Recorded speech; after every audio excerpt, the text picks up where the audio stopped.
Hello YouTube, welcome back to another one of my videos, and this one is a pickups video, which I wasn't planning on doing so many of those now because I have got most of the stuff I want, to be honest. There'll always be a few bits and bobs I want, but I had my birthday last month, so I got some presents, and I also had an unexpected arrival, which I'll get into. I think I'll start with that one actually.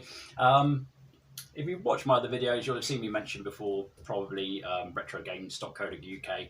There's a show on there called Retro Game Show, and every Friday, Jace, or used to anyway, we used to do a weekly competition where anybody that had commented in the comment section would basically go into like a raffle for the following week to win a prize. You never knew what the prize was going to be. Usually it was just something like a game or a magazine or something like that.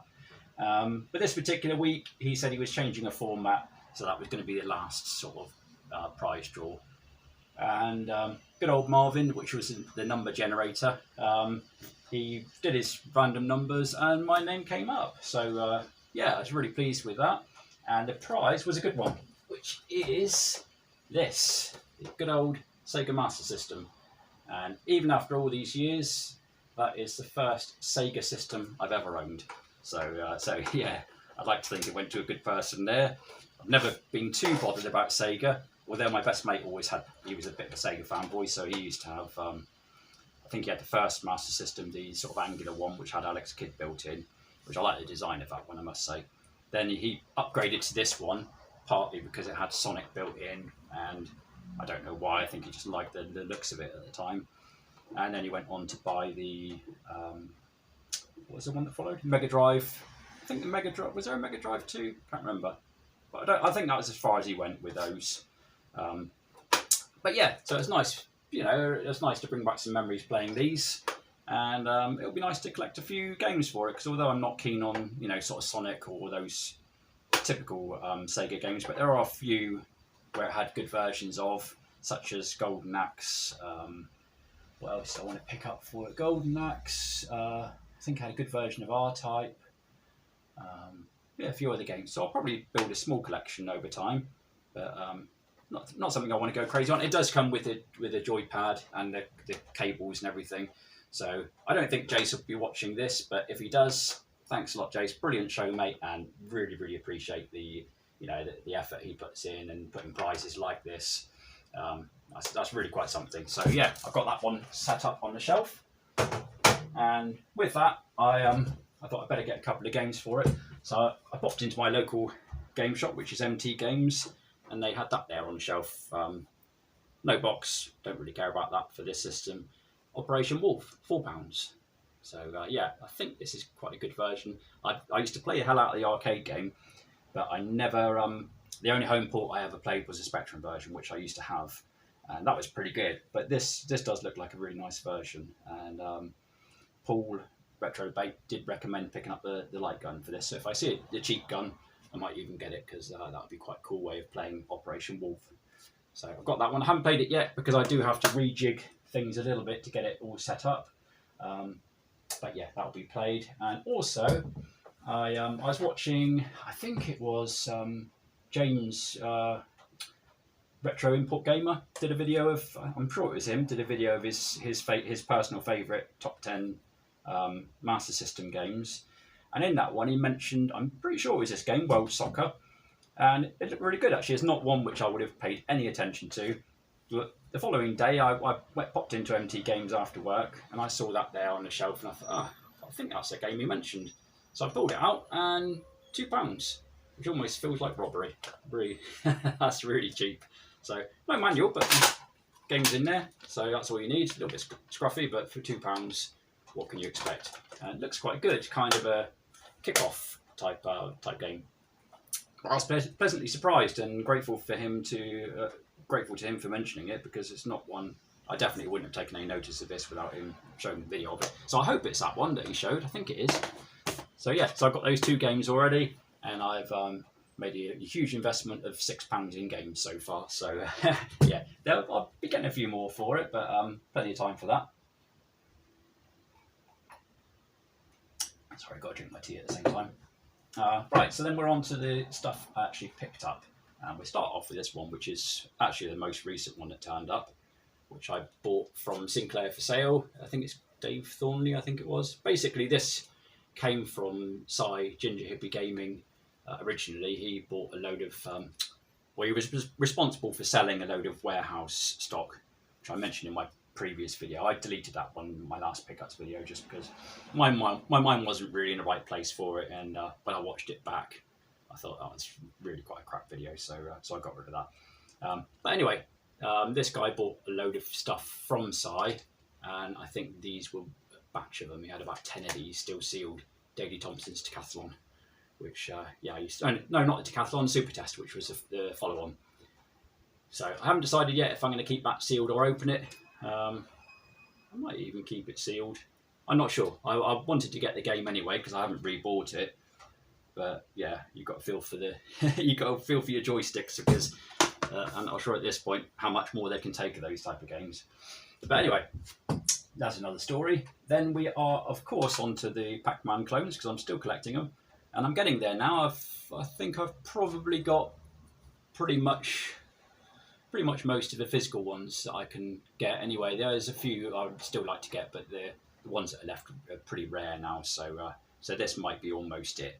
But anyway, this one I discovered recently, Ghost Hunt, by what's the developer?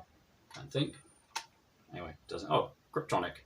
Yeah, Ghost Hunt, which is a PacMan clone. Doesn't look so obviously like it on the front, but it is. The ghosts hide in a maze. Can you stay alive? Not a bad game actually. Loads up fine. So yeah, I got that. That was, I think I only paid £3 postage for that one.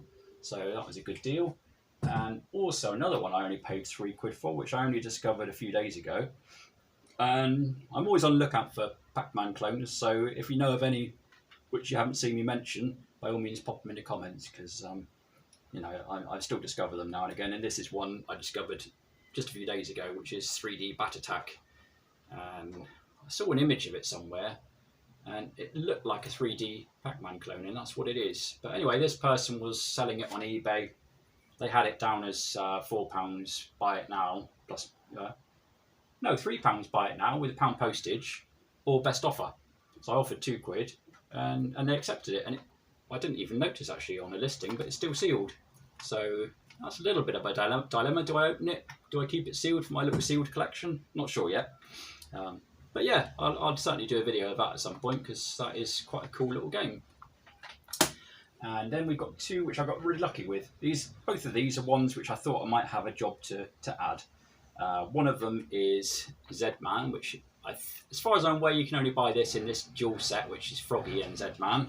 So you've got Froggy on one side, which I haven't played yet, and Zedman on the other, which I have played. And this is really cheeky because the Zedman on here is so close to the Atari soft PacMan. You've got to wonder if they were stealing some of the code or something. It's almost identical. The ghosts, everything, even the maze is almost spot on. But yeah, it plays well. So as it happened, this one, not one you see very often, but I saw it in a bundle of games on eBay. There were about 10 games in the bundle, and I wasn't going to buy it because I didn't want the other games. But as it happened, somebody contacted me on Messenger, and they said, "Oh, I know you're collecting PacMan clones." They said, "Have you got Zedman?" And I said, "No, I haven't." I said, "But yeah, I would like it." And he said, "Oh, there's somebody selling a bundle, and I want to get some of the games in that bundle. Would you want to buy Zedman, Froggy and Zedman off me if I bought the bundle?" And I said, "Yeah, of course I would." So anyway, then he put in a best offer. He got a good price on the bundle, and he sold me this one. So I ended up getting that. I think he charged me £10 plus postage. So really pleased with that, and it is quite a hard one to come across. So yeah, that worked out well. That's when Spectrum collectors come together. And the same guy that sold me that had also bought something which I was going to buy myself from retrogames.co.uk again, and that is PacMan, the actual official Atari soft release, which the cassette's in there as well. I've actually taken that out because the box is so mashed up it struggles to hold it, so I don't know if that's focusing in. But yeah, he bought it just before I bought it, and then he sold it. He asked if I wanted to buy it off him, which I did. So this was a good price. I think it was on there. I think he bought it for £10 or something like that, and he sold it to me for the same price. So yeah, it worked out really well. I didn't have to pay any extra postage because I was already paid postage on Zedman. But this one, It's complete. You've got the manual and everything in there, which is quite cool. There's a little look. That's a screenshot. That's what both PacMan and Zedman basically look like. But the box on this one is really, really tatty. It's got a bit of a pen mark there, and it's just so weak. There's flaps missing. It doesn't hold together, but it's a really hard game to find, which is surprising. You would have thought an Atari soft game like this would be quite common, but hardly ever see it for sale. So I am going to, at some point, see if I can recover that. I see Ginger Hippie Gaming just did a video on salvaging a Zelda box, so that'll give me some useful tips. But I thought I might try and get it apart. The glue's coming open there anyway. This is one of those funny, I don't know how well the video is picking this up, but you've got the sort of shaped bit inside. But I thought if I can open it up, I might be able to iron it from, excuse the racket, it's roasting hot. I've got the window open, the blinds are banging around. But yeah, I might try and iron it from the inside, dampen it. And I don't know if anyone's got any tips for any way of hardening these to try and get a bit of grip back, because at the moment you can't fold them in, they don't take at all. So I don't know if you can apply starch or anything like that when you find them to try and get them to hold their shape. I know I struggle to get a plastic box for these because unlike SNES carts, I don't think they make box protectors in that sort of shape. So anyway, won't keep going on about that because I've still got more. I've got another PacMan clone here as well, and this one I was even luckier to get because this would be classed as a rare one. I'd say quite a rare one. And that is May+June. I love the artwork on there. I hope that's focusing in okay. But yeah, somebody again contacted me. They told me they were going to list it on Sinclair for sale, but they first of all wanted to do a valuation post to sort of find out what to ask for it. Ross Waterson, I think he's called. I bought things from him before.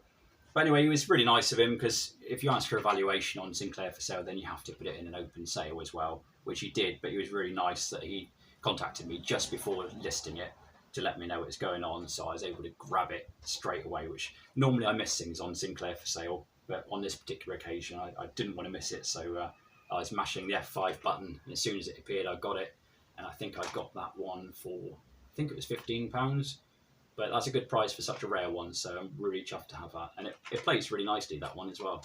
It's only 16k, no 16 and 48k, but so yeah, that was a good one.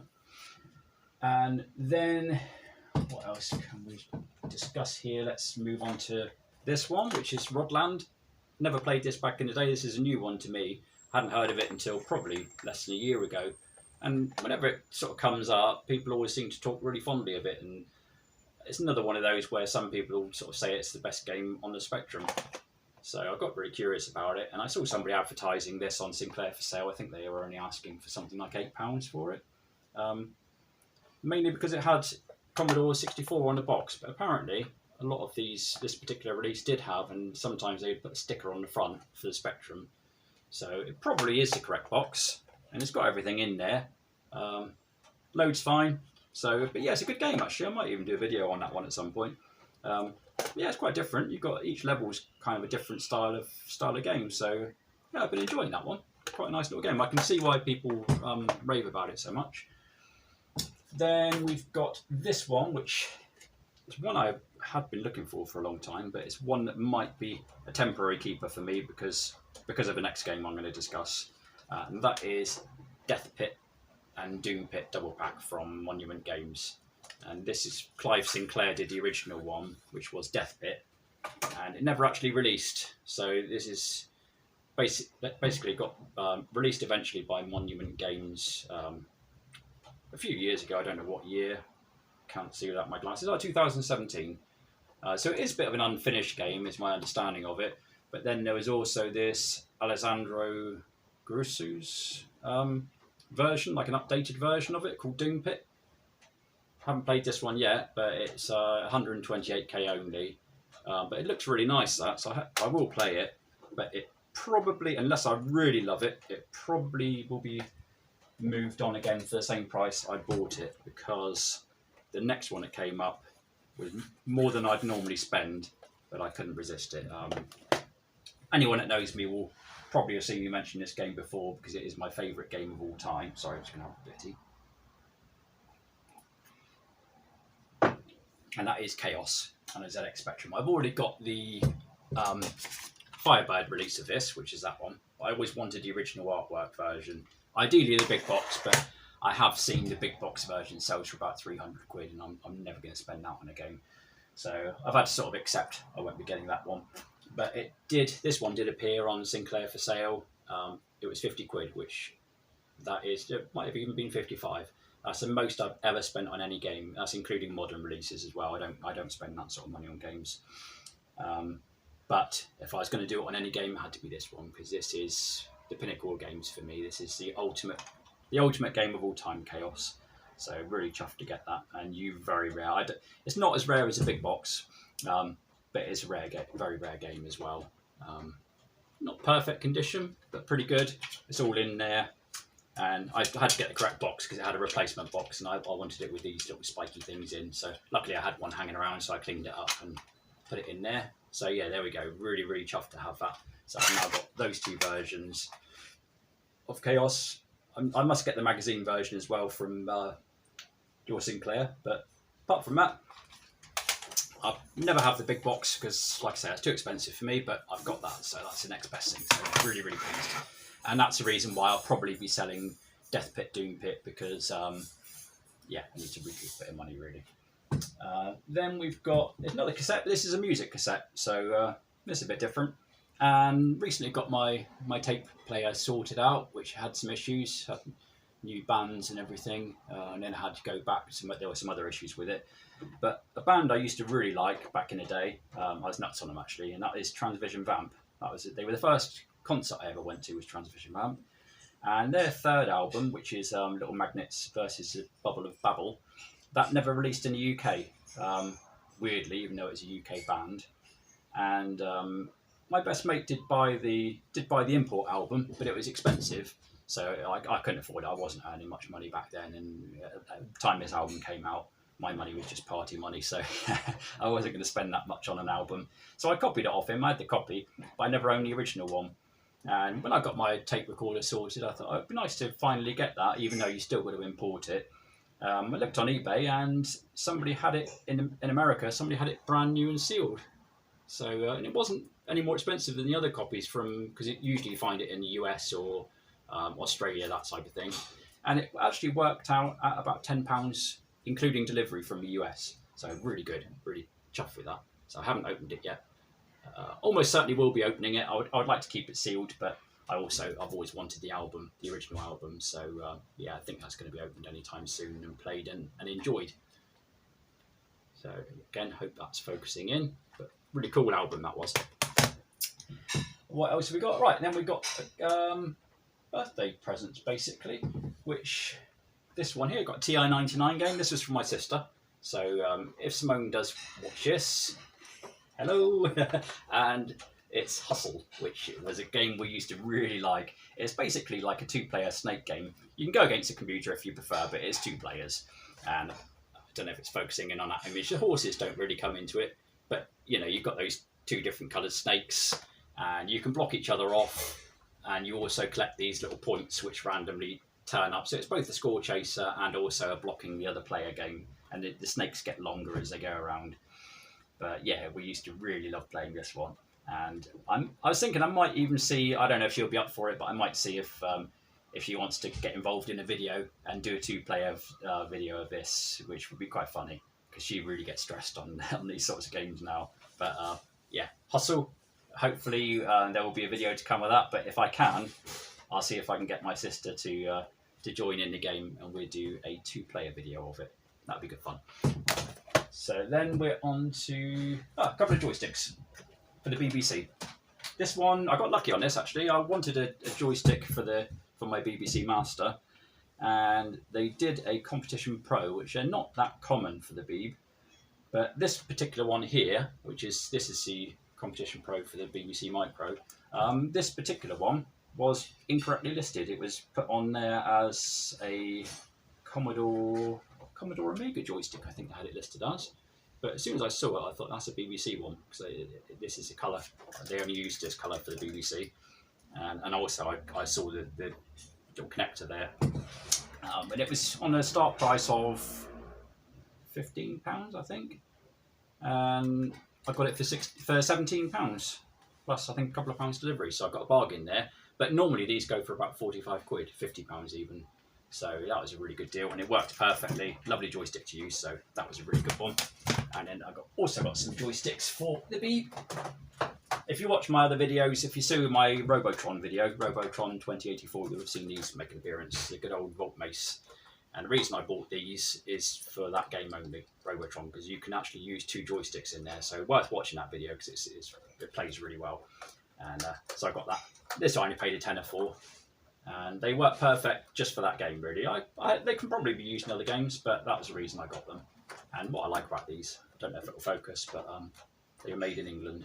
So you don't get many made in England joysticks anymore, that's for sure. So yeah, that's the Volt Mace joysticks. They're analog joysticks, so they'll also work with some of the Beeb games which don't support digital, which the Competition Pro one is. So that's that. And then the last pickup, which is a big one, which for my birthday I usually ask for money because no one knows what to get me. And it's difficult telling them what games and that I want because it's confusing for people that don't really know about games and things. And anyway, I ended up with 120 quid. And as it happened, the week before my birthday on Retro Games, where he shows the sort of new arrivals into the store, he showed off this Atari 400, which I couldn't even remember these, but as soon as he showed it, I just thought I love the design of that. Can't remember seeing one of these back in the day. But anyway, as it happened, this was the exact money I got for my birthday, 120 quid. So yeah, I'd been thinking about it ever since. I was planning originally to buy a video pack with my birthday money, a Philips video pack. But the more I couldn't get it out of my mind after seeing it. And instead of buying a video pack, I thought, no, I've got to have it. So I got that. So really cool system. Put the cartridge in there, and it doesn't actually work until you close the cartridge slot. So yeah, really, really cool. I've never owned an Atari. One of my friends used to have the VCS. And I think that's the only actual Atari console I've ever played was the VCS. But yeah, set that up. Does work fine. And of course I had to get a couple of games for it. So I got this one. This was actually only received just a couple of days ago. And that was wrongly listed as well. It was on eBay. And they sold the seller was selling 2 separate games and they listed the same title for both. So when I saw this one in the listing incorrect, I thought I'll keep an eye on that because it was only 99p. And I put a bid of like 3 quid or something, and no one else bid, so I got it for 99 pence plus £2 postage. So Star Raiders, which is one of the real killer games for the system, I got it for £3 delivered. So that's that one. And then the other game I got for it is this, which another game I'd never come across before, but looked really cool, Orc Attack. And this, you can kind of see what it's about just from looking at the artwork if it is focusing. But you're sort of defending this wall. It's a bit sort of Lord of the Ringsy, where it's where was it where they had the battle and they were fighting off all the orcs that were invading and trying to climb up the wall and that. But anyway, I might even do a video of this one. If I do an Atari video, I'll probably do this one. But it plays really well, really nice, really fun game. And don't know if there ever was a manual with this, but got the cartridge in there. So in that one I got it for 18 quid delivered, which I thought was pretty reasonable for a boxed one. Nice quality box there. Reminds me of a VHS type box. So yeah, that brings me to the end of the pickups. Well, I'll just pause it because I've got one more pickup to show, which isn't so retro, but bear with me a sec. Right, so the final pickup is this little chap here, which is Smudgy. Smudge. So named because his nose looks like it's got a little smudgy there. Yeah, he's a Jack Russell cross with a Bichon. So yeah, this little chap turned up. We lost one of our dogs a few weeks ago, which did leave us a bit of a hole. And we didn't know whether to get another dog or not, but we did feel that the dog we still have would like a little playmate. So, and my wife wanted to get another dog. So yeah, this little chap arrived. And oh, yeah, he's a cute little chap and he's a good boy too. So that is the last of the pickups. So something a bit different, not so retro, but a very good one. Anyway, that will do for now. So thanks a lot for watching and those that stuck with me. I'll catch you another time, and that is all.